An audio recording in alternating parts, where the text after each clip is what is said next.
दोस्तों, old gold में आपका स्वागत। और स्वास्थ्य संबंधी चर्चा में फिर ही दिल लाया हूँ। बंदा परवर थाम लो जिगर, बन के प्यार में आया हूँ।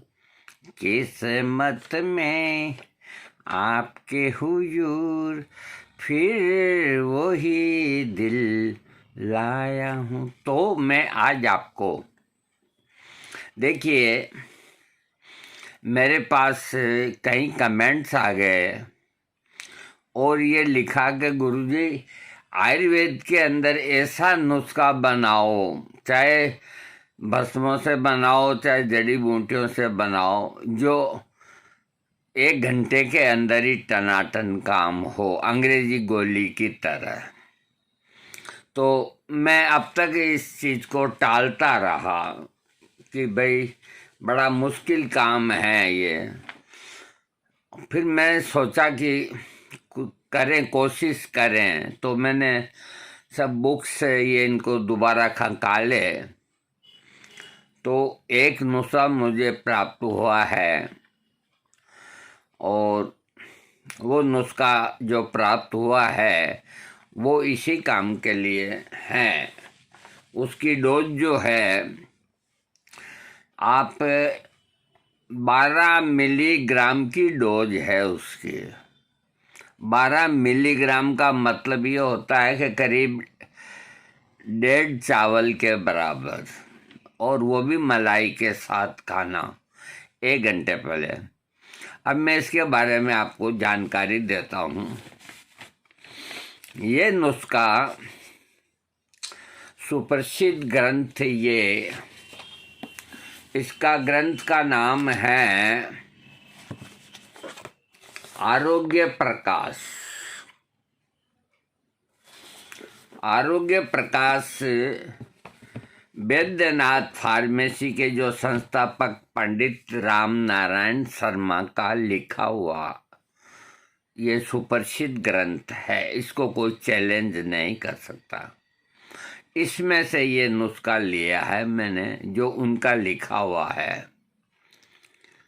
तो कोई इसको नहीं कह सकता कि आपने गलत बयान किया। एक शब्द भी मैंने अपनी ओर से नहीं इसमें किया। तो इन्होंने जो नुस्खा दिया है, वो दवा जो आर्सेनिक नाम का जो संखिया होता है, जहर, इतना तेज जहर होता है कि संखिया का 1 मोठ के बराबर अगर आदमी खा ले तो उसकी तुरंत मृत्यु हो जाती है। उस सफ़ेद संखिया से ही ये दवा बनी है। और बनने के बाद में ये लिखते हैं कि ये अमृत के समान है। तो ये दवा जो है, या तो कोई ऊंची फार्मेसी की अगर आपको बनी हुई मिले तो आप हासिल करें, या आप कोई अच्छे वैद्य से बनाएं या बनवाएं जो जानता हो आयुर्वेद को और समझता हो। आपके खुद के से कभी हाथ न डालें, आपसे नहीं बनेगा। और ये एक बहुत घातक विष है, इस चीज़ का ध्यान रखें। अगर आप ले आए किसी से बनवाने के लिए तो ऐसी जगह रखें जहां और किसी का हाथ न जाए, बच्चों की पहुंच से दूर। क्योंकि इसको तो छूना ही यूं मान के चलो कि बड़ा खतरनाक काम है। जो सावधानी होती है वो मैं पहले बताता हूँ। अब मैं आपको बता रहा हूँ। ये संखिया से बना है। संखिया बड़ा ज़बरदस्त जहर है। अगर 1 मोठ के बराबर खा ले तो आदमी को कोई नहीं बचा सकता। उसी संखिया से यह पंडित राम नारायण जी शर्मा वैद्य, इन्होंने ये नुस्खा लिखा है। इसको आप सुने ध्यान से। 12 ग्राम सफ़ेद संखिया लावें। 12 ग्राम सफ़ेद संखिया लावें। 12 ग्राम का मतलब पुराना वजन करीब 1 तोला हो गया। और उसके बाद में 3 दिन पुनर्नवा के रस में घोट कर सूखा लेवें। पुनर्नवा अभी खूब होता है, उसका रस निकाल के और खरल में डाल करके उसकी 4 घंटा रोज की गुटाई करें और 3 दिन तक इस तरह गुटाई करें। रस खत्म हो जाए तो फिर डालें, रस खत्म हो जाए तो फिर डालें। जब आप 3 दिन इसकी गुटाई कर लें तो उसके बाद में इसको सूखा लेवें। नमी रहती ना रस की, इसको धूप में सूखा लें। ये काम घर में करने का नहीं है, इस बात का ध्यान रखना। हाँ, सुखाने के बाद इसे फिर डमरू यंत्र में रख देवें और डमरू यंत्र में रख करके 4 पहर का मतलब 4 घंटा की जगह आप तो 5 घंटा ही मान लो, नीचे अग्नि जला दें। डमरू यंत्र के नीचे अग्नि जला दें और ऊपर का जो पात्र होता है डमरू यंत्र का, उस पात्र के ऊपर ऐसे घड़ी करके और गीला कपड़ा रख दें। कुछ देर बाद फिर दूसरा कपड़ा और गीला करके रख दें, यानी कि ऊपर का जो पात्र का जो वो है तली, उसके ऊपर गीला कपड़ा रखें, उसको ठंडा रखना है। हाँ, उस पात्र के ऊपर भीगा हुआ कपड़ा रख देवें उसे ठंडा रखने के लिए। जब 4-5 घंटे के अंदर अग्नि लग जाए और आग ठंडी हो जाए, तब ऊपर के पात्र में लगे हुए संखिया के फूल को निकाल लें।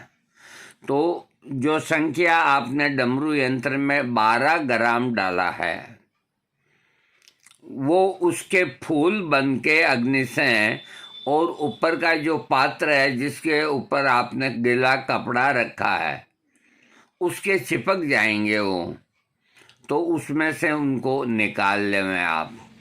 अब वो 4 ग्राम निकलते हैं या 6 ग्राम निकलते हैं ये उन्होंने नहीं लिखा, और निकाल करके और कांच की उसमें भर लें। ऊपर लिख दें उसके आर्सेनिक यानी कि संखिया की भस्म या संखिया के फूल लिखें। ये फूल है, ये भस्म अलग होती है, ये फूल संखिया के फूल। ये इतना होने के बाद ये संस्कारित हो गया है ना। इसके बाद में फूल निकाल लें और इसकी खुराक है 15 मिलीग्राम, 15.2 यानी कि 15 मिलीग्राम हुआ तो 120 मिलीग्राम का एक रत्ती होता है। तो आप जो स्वर्णकार जो कांटा रखते हैं, जो हर मिलीग्राम को बताते हैं, तो मैं एक अंदाज से बताता हूँ कि इसकी खुराक 1.5 चावल के बराबर ही होगी। ये मेरा एक अलग से कैलकुलेशन है। तो आप इसका वजन करा लें खुराक का 15 मिलीग्राम, 15 ग्राम नहीं 15 मिलीग्राम। इतना साग होगा, इतना साग, चावल 1-1.5 चावल जितना साग होगा। तो ये आप मलाई गाय की हो तो सर्वोत्तम है, नहीं हो तो डेयरी के अंदर जो मलाई होती है तो वो इतनी मलाई ले आएं। उस मलाई में उसको डाल करके रात को 1 घंटा पहले आप मलाई को खा जाएं। खाने के बाद ऊपर पानी नहीं पिएं, या पानी पीना हो तो आधी पौन घंटे बाद, 1 घंटे बाद पी सकते हैं, या पहले पी लें, क्योंकि खांसी हो जाती है। अगर मलाई के बाद में पानी पिएंगे तो खांसी हो जाती है। ये प्रयोग रात को ही करने का है, दिन में नहीं लेना आपको। और इसको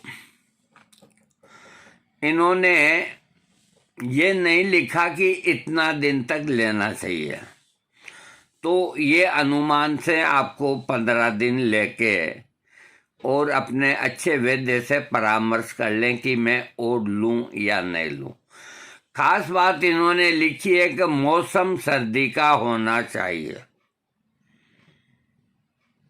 गर्मी के अंदर बिल्कुल इसका इस्तेमाल नहीं करें। तो अभी भगवान की दया से सर्दी का मौसम है,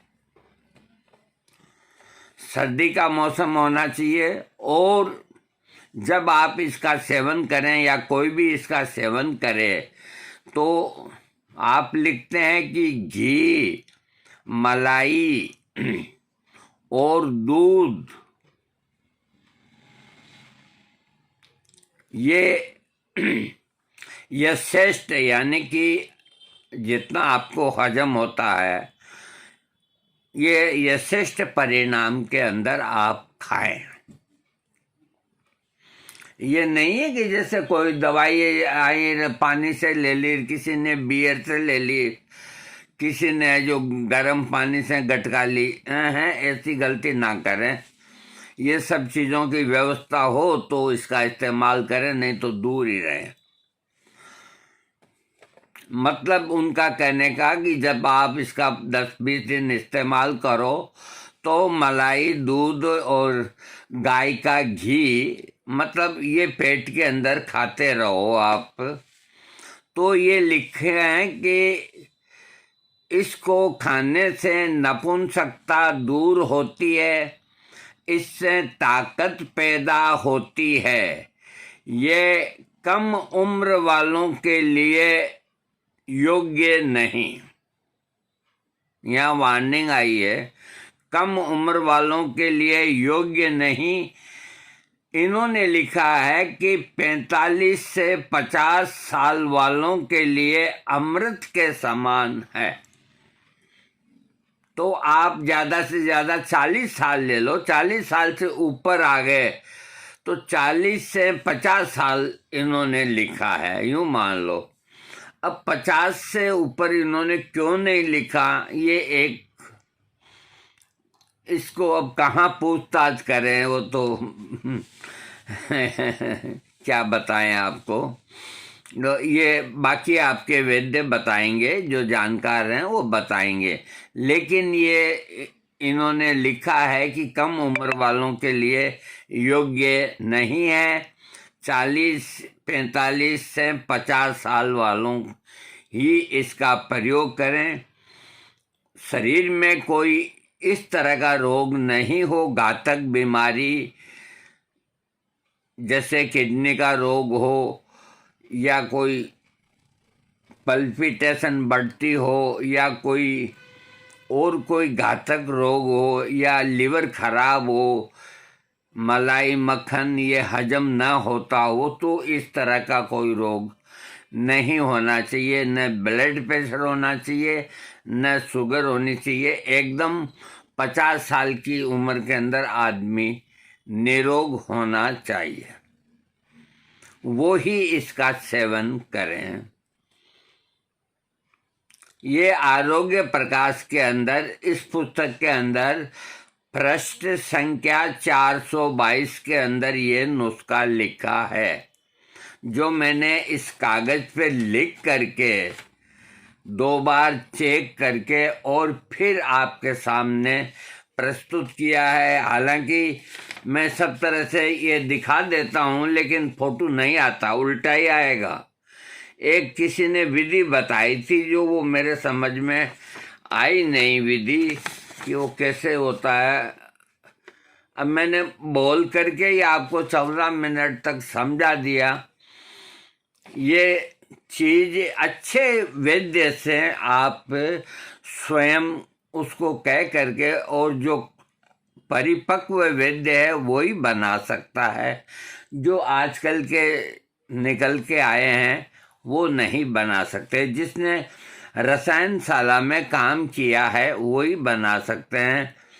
तो मैंने यहाँ मालूम किया तो एक वैद्य हैं, अब वो क्या है कि भांग के बहुत शौकीन है, तो वो टालम टोल कर रहे थे। मैंने कहा भाई ये डमरू यंत्र से आप बना दो, आपके यहाँ डमरू यंत्र भी है, सब कुछ है, मैं बैठा रहूँगा 4 घंटे 5 घंटे, कल आना परसों आना, अभी मुझे टाइम नहीं है, वो नहीं है।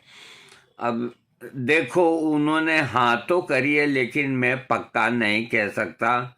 अगर वो बना देंगे तो मैं और आपको वीडियो दे दूंगा।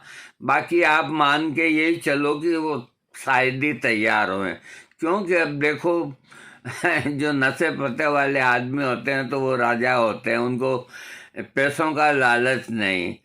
और इसके अंदर न कोई सोना भस्म है न चांदी भस्म है, महज 10 रुपये का ही आइटम है ये संख्या, लेकिन बड़ा घातक है।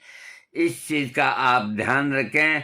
आप खुद बनाने की कोशिश नहीं करें, और कहीं से बना हुआ ले भी आए तो पीछे जो फार्मेसी है बड़ी ज़बरदस्त होनी चाहिए।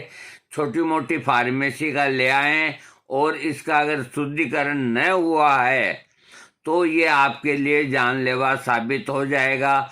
ये मैं आपको बिल्कुल साफ शब्दों में वार्निंग, चेतावनी हाथ जोड़ के प्रार्थना करता हूँ। थैंक्स।